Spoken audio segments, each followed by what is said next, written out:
ಸ್ನೇಹಿತರೆ ನಮಸ್ಕಾರ. ಸಂಪೂರ್ಣ ಮಹಾಭಾರತ ಪುಸ್ತಕದ ಧ್ವನಿ ಸುರುಳಿಯಲ್ಲಿ ಇಂದಿನ ವಿಷಯ ಒಲಿದರೆ ನಾರಿ ಮುನಿದರೆ ಮಾರಿ. ಸ್ನೇಹಿತರೆ, ನೀವು ನನ್ನ ಯೂಟ್ಯೂಬ್ ಚಾನಲ್ ಸಬ್ಸ್ಕ್ರೈಬ್ ಮಾಡಿಕೊಳ್ಳಿ ಹಾಗೂ ನಿಮ್ಮ ಸ್ನೇಹಿತರೊಂದಿಗೂ ಹಂಚಿಕೊಳ್ಳಿ. ಸಹಜಾತರನ್ನು ಪಾಲಿಸುವ ಗುರುತರದ ಹೊಣೆ ಭೀಷ್ಮನಿಗಾಯಿತು. ಪ್ರಾಪ್ತ ವಯಸ್ಕನಾದ ಕೂಡಲೇ ಚಿತ್ರಾಂಗದನನ್ನು ಹಸ್ತಿನಾವತಿಯ ಚಕ್ರವರ್ತಿಯನ್ನಾಗಿ ಮಾಡಿ ಸಿಂಹಾಸನದ ಹೊಣೆಯನ್ನು ಸ್ವತಃ ವಹಿಸಿಕೊಂಡನು. ಗಂಧರ್ವ ಲೋಕವಾಸಿ ಚಿತ್ರಾಂಗದ ರಾಜನಿಗೆ ಭೂಮಿಯಲ್ಲಿ ಇನ್ನೊಬ್ಬ ಚಿತ್ರಾಂಗದನು ಮೆರೆಯುವುದನ್ನು ದುರದೃಷ್ಟವಶಾತ್ ಸಹಿಸಲಾಗಲಿಲ್ಲ. ಪರಿಣಾಮವಾಗಿ ಇಬ್ಬರೊಳಗೆ ಕಾಳಗವು ನಡೆದು ಯೋಜನಗಂಧಿಯ ಜ್ಯೇಷ್ಠ ಸುತನು ಕೊಲ್ಲಲ್ಪಟ್ಟನು. ರಾಜ್ಯವು ಅರಾಜಕವಾಗಬಾರದು ಎಂಬುದಾಗಿ ದೇವವ್ರತನು ತಮ್ಮನಾದ ವಿಚಿತ್ರವೀರ್ಯನನ್ನು ಕುರುಭೂಪಾಲನನ್ನಾಗಿ ಮಾಡಿದನು. ವಿಚಿತ್ರವೀರ್ಯನು ತನ್ನ ಅಣ್ಣನ ಸಲಹೆಗಳನ್ನು ಪಾಲಿಸುತ್ತಾ ಅನ್ಯೋನ್ಯವಾಗಿ ಇದ್ದುಕೊಂಡು ರಾಜ್ಯಭಾರವನ್ನು ಮಾಡುತ್ತಿದ್ದನು. ಇತ್ತ ಕಾಶಿರಾಜನು ಹದಿಹರೆಯದ ತನ್ನ 3 ಕನ್ಯೆಯರಾದ ಅಂಬೆ, ಅಂಬಿಕೆ, ಅಂಬಾಲಿಕೆಯರಿಗೆ ಸ್ವಯಂವರವನ್ನು ಏರ್ಪಡಿಸಿದನು. ವೀರತನವೇ ಶುಲ್ಕ ಮತ್ತು ಅಳಿಯನಾಗಲು ಬರುವ ರಾಜಕುಮಾರರು ಇತರರೊಡನೆ ಕಾದಾಡಿ ಅಜೇಯರಾದರೆ ತನ್ನ 3 ಹೆಣ್ಣು ಮಕ್ಕಳನ್ನು ಆ ವೀರನಿಗೆ ಮದುವೆ ಮಾಡಿಕೊಡುವೆನೆಂದು ಡಂಗುರ ಸಾರಿದನು. ರಾಜ ಮಹಾರಾಜರಿಗೆ ಆಮಂತ್ರಣ ತಲುಪಿ ನೃಪಾಲರು 100 ಸಂಖ್ಯೆಯಲ್ಲಿ ನೆರೆದರು. ಆದರೆ ಉದ್ದೇಶಪೂರ್ವಕವಾಗಿ ಹಸ್ತಿನಾವತಿಗೆ ಆಮಂತ್ರಣ ಕಳುಹಿಸಲ್ಪಡದ ವಾರ್ತೆ ಗೂಢಚಾರರಿಂದ ಭೀಷ್ಮನ ಕಿವಿಗಳಿಗೆ ಮುಟ್ಟಿತು. ಅವನು ಕ್ರೋಧಿತನಾಗಿ ಕೂಡಲೇ ರಥವನ್ನೇರಿ ಕಾಶಿರಾಜ್ಯಕ್ಕೆ ತೆರಳಿ ಸ್ವಯಂವರ ಮಂಟಪವನ್ನು ಗಂಭೀರವಾಗಿ ಪ್ರವೇಶಿಸಿದನು. ಗಾಂಗೇಯನ ಪೌರುಷ ಪರಾಕ್ರಮಗಳನ್ನು ಬಲ್ಲ ಭೂಪತಿಗಳು ಭೀಷ್ಮನ ಮುಂದೆ ಕೈ ಸಾಗದೆಂದು ಶರಣು ಹೋದರು. ಇನ್ನು ಕೆಲವರು ಆಜನ್ಮ ಬ್ರಹ್ಮಚರ್ಯ ವ್ರತವನ್ನು ಸ್ವೀಕರಿಸಿದ ಇವನೇಕೆ ವಿವಾಹ ಮಂಟಪಕ್ಕೆ ಕಾಲಿಟ್ಟಿದ್ದಾನೆ ಎಂದು ಗೊಣಗಿದರು. ಸಭೆಯ ಆಂತರ್ಯವನ್ನು ಗ್ರಹಿಸಿದ ಧೀರೋದಾತ್ತ ದೇವವ್ರತನು ಸಕಲರು ಕೇಳುವಂತೆ ಘೋಷಣೆಯನ್ನು ಮಾಡಿದನು. ಅಂಬೆ, ಅಂಬಿಕೆ, ಅಂಬಾಲಿಕೆಯರೇ, ನಿಮ್ಮ ಪಿತನಾದ ಕಾಶಿರಾಜನು ಶೌರ್ಯವನ್ನು ಪಣವಾಗಿಟ್ಟು ಧರಿತ್ರಿಯೊಳಗಿನ ಭೂಭುಜರನ್ನು ಇಲ್ಲಿಗೆ ಆಹ್ವಾನಿಸಿದ್ದಾನೆ. ನೀವು 3 ರಥವನ್ನು ಏರಿಕೊಳ್ಳಿರಿ. ಈ ಭೂಪತಿಗಳಲ್ಲಿ ಪಾಣಿಗ್ರಹಣ ಮಾಡಲು ಇಚ್ಛಿಸುವವರು ನನ್ನನ್ನು ಸೋಲಿಸಿ ನಿಮ್ಮನ್ನು ವರಿಸಬಹುದು. ದೇವವ್ರತನ ಧೀರವಾಣಿಯನ್ನು ಕೇಳಿದ ಬಾಲೆಯರು ತತ್ತರಿಸಿ ಹೋದರು. ತುಟಿ ತೆರೆಯದೆ ರಥವನ್ನೇರಿದಾಗ ಯಾವೊಬ್ಬನಿಗೂ ಅವನನ್ನು ಎದುರಿಸುವ ಧೈರ್ಯವಿರಲಿಲ್ಲ. ಆದರೆ ಸಾಲ್ವ ಮಹಾರಾಜನೊಬ್ಬ ಮಾತ್ರ ಭೀಷ್ಮನೊಡನೆ ಯುದ್ಧವನ್ನು ಮಾಡಿದನು. ಭೀಷ್ಮನಿಂದ ಎಡ ಕಾಲಲ್ಲಿ ಒದೆಸಿಕೊಂಡ ಸಾಲ್ವನು ಸೆರಗಿನಿಂದ ಮುಖವನ್ನು ಮುಚ್ಚಿಕೊಂಡು ನಾಚಿಕೆಯಿಂದ ಕಾಲಿಗೆ ಬುದ್ಧಿ ಹೇಳಿದನು. ಭೀಷ್ಮನು ನೆರೆದಿರುವ ಕ್ಷಾತ್ರವರ್ಗವನ್ನು ಚೆಲ್ಲಾಪಿಲ್ಲಿಯಾಗುವಂತೆ ಓಡಿಸಿ ಚೆಲ್ಲುವ ಕಂಗಳ 3 ಕಮಲಮುಖಿಯರನ್ನು ಹಸ್ತಿನಾವತಿಗೊಯ್ದು ತನ್ನ ಮನದ ಇಂಗಿತವನ್ನು ವ್ಯಕ್ತಗೊಳಿಸಿದನು.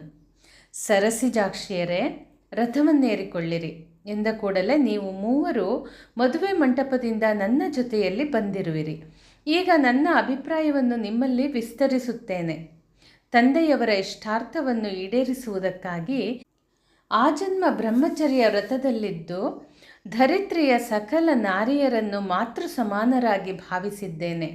ಆದುದರಿಂದ ಧೀರನೂ ಶೂರನೂ ಆದ ನನ್ನ ತಮ್ಮ ವಿಚಿತ್ರವೀರ್ಯನನ್ನು ವರಿಸಿ ಅವನೊಂದಿಗೆ ಸತಿಯರಾಗಿ ಬಾಳಿರಿ. ದೀರ್ಘ ನೇತ್ರನೂ ತೇಜೋಭರಿತನೂ ಆದ ನನ್ನ ಸಹೋದರನ ಬಾಳಿನ ನಂದಾದೀಪವಾಗಿ ಚಂದ್ರವಂಶದ ಗೌರವವನ್ನು ಬೆಳೆಸಿರಿ ಎಂದನು. ಅದನ್ನು ಕೇಳಿದ ಅಂಬಿಕೆ, ಅಂಬಾಲಿಕೆಯರು ಮದುವೆಗೆ ಸಮ್ಮತಿಸಿದರು. ಆದರೆ ಹಿರಿಯಳಾದ ಅಂಬೆ ಒಪ್ಪಲಿಲ್ಲ. ಭೀಷ್ಮ, ನನ್ನ ಸಹೋದರಿಯರು ನಿನ್ನ ನುಡಿಗಳಿಗೆ ಮನ್ನಣೆಯನ್ನಿತ್ತು ತಮ್ಮ ಸಹಮತವನ್ನು ಸೂಚಿಸಿದ್ದೇನೋ ಸರಿ, ಆದರೆ ನನ್ನ ಮತ ಬೇರೆಯೇ ಆಗಿದೆ. ವಿವಾಹ ಮಂಟಪದಲ್ಲಿ ನನ್ನ ಜನಕನು ಒಡ್ಡಿರುವ ಪಣ ಯಾವುದು? ವೀರರಾದವರು ಇನ್ನಿತರರಲ್ಲಿ ಕಾಳಗವನ್ನು ಮಾಡಿ ಅವರನ್ನು ಸೋಲಿಸಿ ತನ್ನ ಸುತೆಯರನ್ನು ಮದುವೆಯಾಗಬೇಕು ಎಂದಷ್ಟೇ. ನೀನು ಕೂಡ ಅದೇ ರೀತಿಯಲ್ಲಿ ಅಲ್ಲಿದ್ದ ರಾಜಕುಮಾರರಿಗೆ ಸವಾಲನ್ನೊಡ್ಡಿ ಜಯಿಸಿ ನಮ್ಮನ್ನು ಕರೆದು ತಂದೆ. ಹಾಗಾದುದರಿಂದ ಸತ್ಯ ಧರ್ಮದ ಪ್ರಕಾರವಾಗಿ ನೀನು ನನ್ನನ್ನು ವರಿಸಲೇಬೇಕು. ಅದಲ್ಲದೆ ಬೇರೆ ಯಾವ ತೀರ್ಮಾನಕ್ಕೂ ನಾನು ಒಪ್ಪುವವಳಲ್ಲ. ಭೀಷ್ಮನು ಅವಳ ಛಲಕ್ಕೆ ಮಣಿಯಲಿಲ್ಲ, ಕಾಡಿ ಬೇಡಿದರೂ ಒಪ್ಪಲೇ ಇಲ್ಲ. ಆಗ ಅಂಬೆಯು, ಗಾಂಗೆಯ, ನನ್ನ ನುಡಿಗಳನ್ನು ನೀನು ಸ್ವೀಕರಿಸುವುದಿಲ್ಲವಾದರೆ ಈ ಹಿಂದೆ ನಾನು ಸಾಲ್ವರಾಜನನ್ನು ಭೇಟಿಯಾಗಿದ್ದಾಗ ಅವನನ್ನು ವಿವಾಹವಾಗುವ ಭಾಷೆ ಕೊಟ್ಟಿದ್ದೆ. ಗೌರವಯುತವಾಗಿ ಅಲ್ಲಿಗೆ ಕಳುಹಿಸಿಕೊಡು ಎಂದಳು. ದೇವವ್ರತನು ಅದಕ್ಕೆ ಒಪ್ಪಿ ಅವಳನ್ನು ವೃದ್ಧ ಬ್ರಾಹ್ಮಣನೊಂದಿಗೆ ಸಾಲ್ವರಾಜನಲ್ಲಿಗೆ ಸಕಲ ಮರ್ಯಾದೆಗಳಿಂದ ಕಳುಹಿಸಿದನು. ಆದರೆ ಸಾಲ್ವನೆಲ್ಲಿ ಒಪ್ಪಬೇಕು? ಭೀಷ್ಮನಿಂದ ಸೋತು ತಡೆಯಲಾರದ ಅವಮರ್ಯಾದೆಯಾದುದರಿಂದ ಅವಳನ್ನು ತಿರಸ್ಕರಿಸಿದನು. ಅಂಬೆ, ನೀನು ಕಾಲು ಹಿಡಿದು ಕಾಡಿ ಬೇಡಿದರೂ ನಾನು ಮದುವೆಯಾಗಲಾರೆ. ವಿವಾಹ ಮಂಟಪದಲ್ಲಿ ನಿನ್ನ ಸಮಕ್ಷಮದಲ್ಲಿಯೇ ಭೀಷ್ಮನಿಂದ ನನ್ನ ಮಾನಹಾನಿಯಾಯಿತು.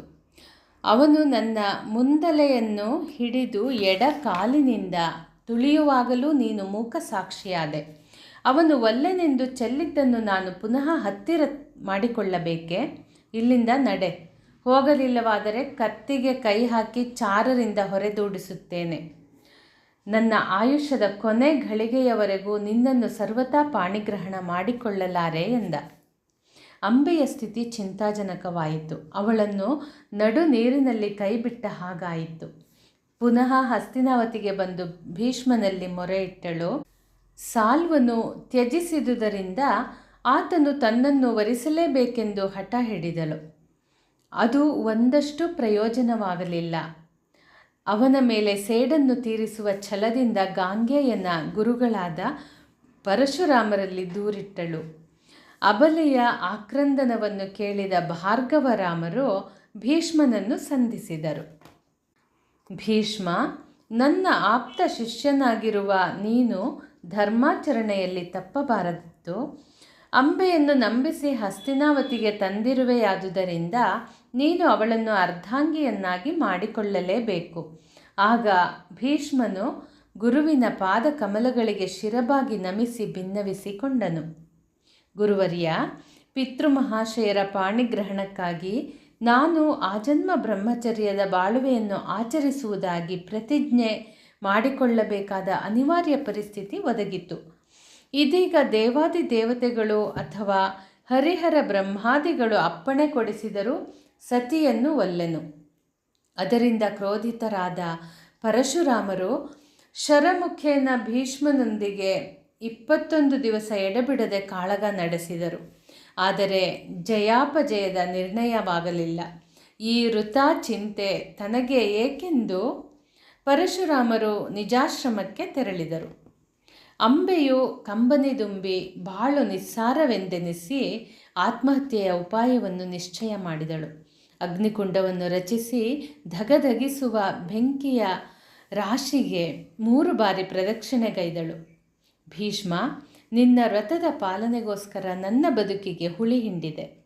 ನಾನು ಒಲಿದರೆ ನಾರಿ, ಮುನಿದರೆ ಮಾರಿ. ನಿನ್ನನ್ನು ವಧಿಸಲು ಇನ್ನೊಮ್ಮೆ ಜನ್ಮ ತಾಳುತ್ತೇನೆ.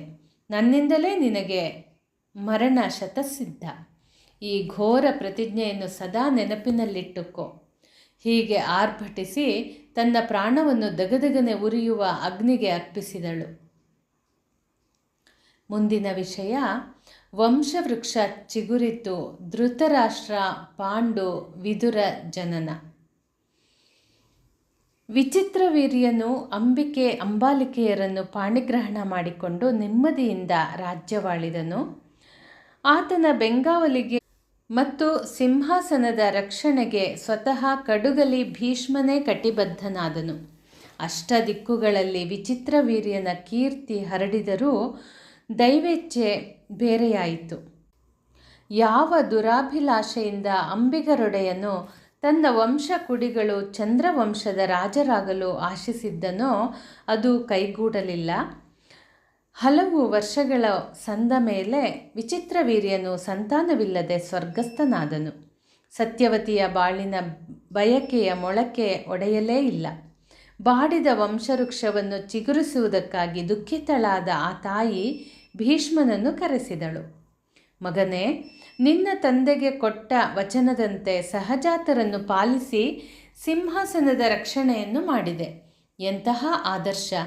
ಆದರೆ ಅದೃಷ್ಟದ ಆಟ ಬೇರೆ ಇದ್ದ ಹಾಗೆ ಭಾಸವಾಗುತ್ತಿದೆ. ಗಂಗಾತನಯನಾದ ನೀನು ನೀತಿವಂತನಾಗಿರುವೆ, ಧರ್ಮಜ್ಞನಾಗಿರುವೆ. ನಾವಿರುವರೂ ವರ್ತಮಾನದ ಈ ಪರಿಸ್ಥಿತಿಯನ್ನು ನೋಡಿ ಕಾರ್ಯತತ್ಪರರಾಗಬೇಕಾಗಿದೆ. ಚಂದ್ರವಂಶದಲ್ಲಿ ಸಿಂಹಾಸನವನ್ನೇರಲು ಯಾರೊಬ್ಬರೂ ಇಲ್ಲದಂತಹ ಶೋಚನೀಯ ಸ್ಥಿತಿ ಒದಗಿರುವುದರಿಂದ ಸಿಂಹಾಸನವನ್ನು ನೀನೇರಲೇಬೇಕು. ಇಲ್ಲವಾದರೆ ಸಹಸ್ರಾರು ಸಂವತ್ಸರಗಳಿಂದ ನಮ್ಮ ಪೂರ್ವಜರು ತಮ್ಮ ದೇಹದ ರಕ್ತವನ್ನು ಬೆವರಾಗಿ ಮಾಡಿ ಬೆಳೆಸಿ ಪೋಷಿಸಿದ ಗದ್ದುಗೆ ಬರಿದಾಗುತ್ತದೆ. ವಂಶವೃದ್ಧಿಯ ದೃಷ್ಟಿಯಿಂದಲಾದರೂ ನನ್ನ ಆದೇಶವನ್ನು ಉಲ್ಲಂಘಿಸದೆ ಹಸ್ತಿನಾವತಿಯ ಚಕ್ರವರ್ತಿಯಾಗು. ಈ ಮಣಿಮಯವಾದ ಭವ್ಯ ಸಿಂಹಾಸನವನ್ನೇರಿ ರಾಜ್ಯಭಾರವನ್ನು ಮಾಡಿ ಪರಂಪರೆಯನ್ನು ಉಳಿಸಿ ಬೆಳಗಿಸು ಎಂದಳು. ತಾಯೇ, ಎಂತಹ ಪುತ್ರವಾತ್ಸಲ್ಯ! ನನ್ನ ಮೇಲೆ ವಿಶ್ವಾಸವಿಟ್ಟು ಮಗನೆಂಬ ಮೋಹದಿಂದ ಅರಸನಾಗಲು ಅಪ್ಪಣೆ ಕೊಡಿಸುತ್ತಿದ್ದೀರಿ. ಅಮ್ಮ, ಬದುಕು ಎಂಬುದು ಚಂದನದ ಗೊಂಬೆ. ಅದನ್ನು ಆದಷ್ಟು ಉತ್ತಮಗೊಳಿಸುವುದು ನಮ್ಮ ಕೈಯಲ್ಲಿರುತ್ತದೆ. ಕಾಯದ ಅಲ್ಪ ಸುಖಕ್ಕೆ ಮನಸೋತು ಶಾಶ್ವತ ಶ್ರೇಯಸ್ಸಿಗೆ ತಿಲಾಂಜಲಿಯನ್ನು ಕೊಡುವುದೇ? ಕೇವಲ ಫಲದ ಆಸೆಗೋಸ್ಕರ ಕಲ್ಪವೃಕ್ಷವನ್ನು ಕಡಿಯಬಾರದು. ಈ ಹಸ್ತಿನಾವತಿ ಸಾಮ್ರಾಜ್ಯ ಸ್ತ್ರೀಯನ್ನು ನನ್ನ ತಾಯಿಯಾಗಿ ಗೌರವಿಸಿದ್ದೇನೆ. ಇವಳನ್ನು ಪೂಜಿಸಬಲ್ಲನೆ ಹೊರತು ಭೋಗಿಸಲಾರೆ. ಶರೀರದಲ್ಲಿ ನರನಾಡಿಗಳು ಇರುವವರೆಗೆ ಹೃದಯದಲ್ಲಿ ಪ್ರಾಣಪಕ್ಷಿ ವಾಸಿಸುವಷ್ಟು ಕಾಲ ಮಾಡಿದ ಆ ಪ್ರತಿಜ್ಞೆಗೆ ಭಂಗ ತರಲಾರೆ. ನಾನೊಂದು ಸೂಚನೆಯನ್ನು ಮಾಡುತ್ತಿದ್ದೇನೆ. ಅದೆಷ್ಟೋ ರಾಜವಂಶಗಳು ಸಂತಾನವಿಲ್ಲದೆ ಹೋಗುವಾಗ ಮಹಾತಪಸ್ವಿ ಋಷಿಮುನಿಗಳಿಂದ ಅನುಗ್ರಹ ಪಡೆದು ಪುತ್ರರನ್ನು ಪಡೆದ ದೃಷ್ಟಾಂತಗಳಿವೆ. ನನ್ನ ಸಹೋದರನ ಭಾರ್ಯೆಯರಾದ ಅಂಬಿಕೆ, ಅಂಬಾಲಿಕೆಯರು ಅದೇ ರೀತಿ ಮುನಿಗಳ ಸಮಾಗಮದಿಂದ ವಂಶೋದ್ಧಾರಕರಾದ ಕುಮಾರರನ್ನು ಪಡೆಯಬಹುದು. ಇದು ಶಾಸ್ತ್ರಸಮ್ಮತವಾದುದರಿಂದ ನೀವು ಸೂಕ್ತವಾದ ನಿರ್ಧಾರಕ್ಕೆ ಬರಬಹುದು ಎಂದ. ಯೋಜನಗಂಧಿಯು ಭೀಷ್ಮನ ಅಭಿಪ್ರಾಯವನ್ನು ಒಪ್ಪಿ ಮಹರ್ಷಿ ವೇದವ್ಯಾಸರನ್ನು ಸ್ಮರಿಸಿದಳು.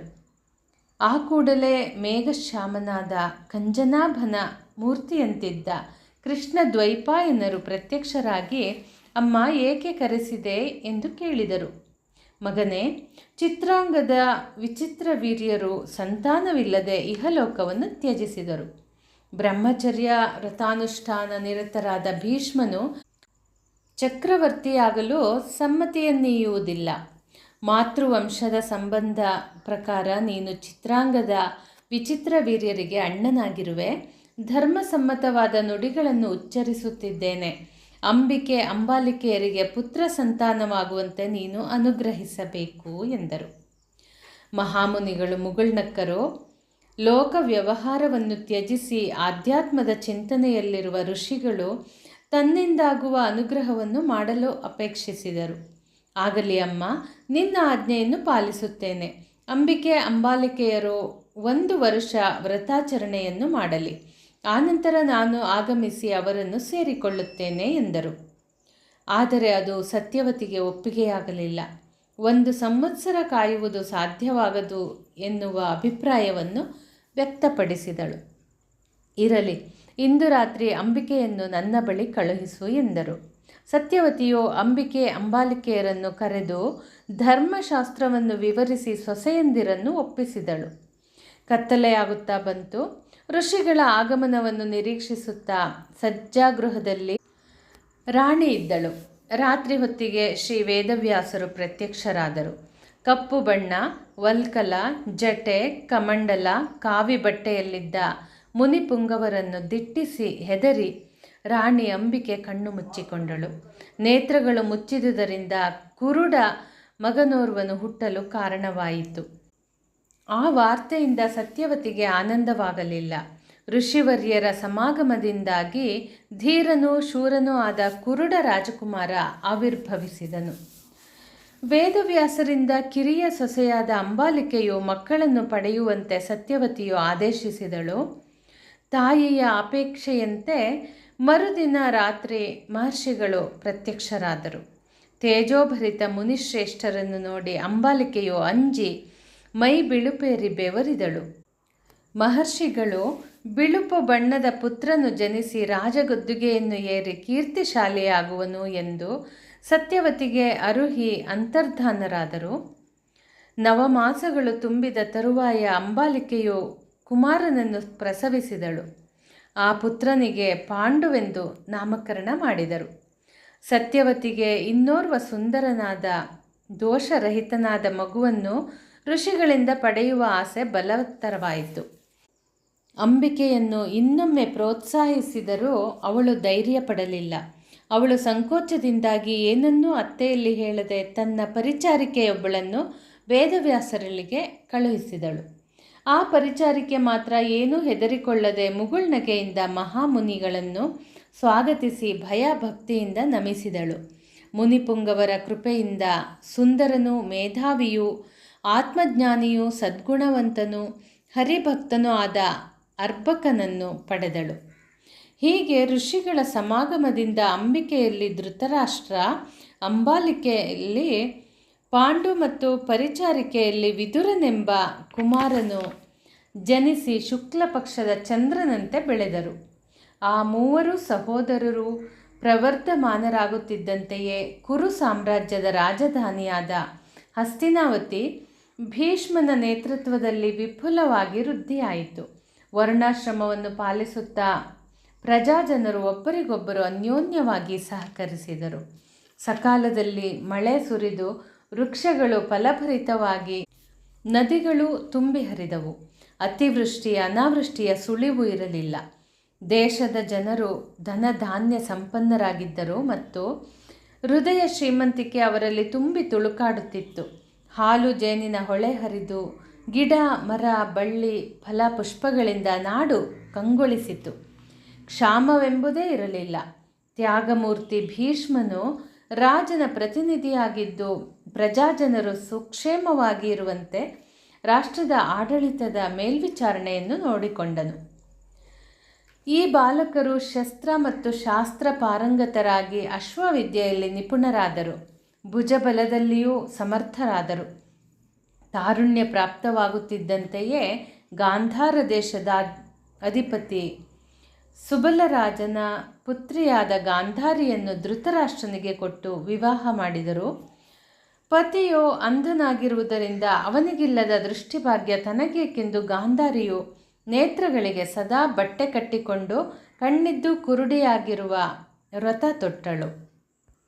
ಸ್ನೇಹಿತರೆ, ಮುಂದಿನ ಸಂಚಿಕೆಯಲ್ಲಿ ಮತ್ತೆ ಮುಂದುವರೆಸೋಣ. ಧನ್ಯವಾದಗಳು.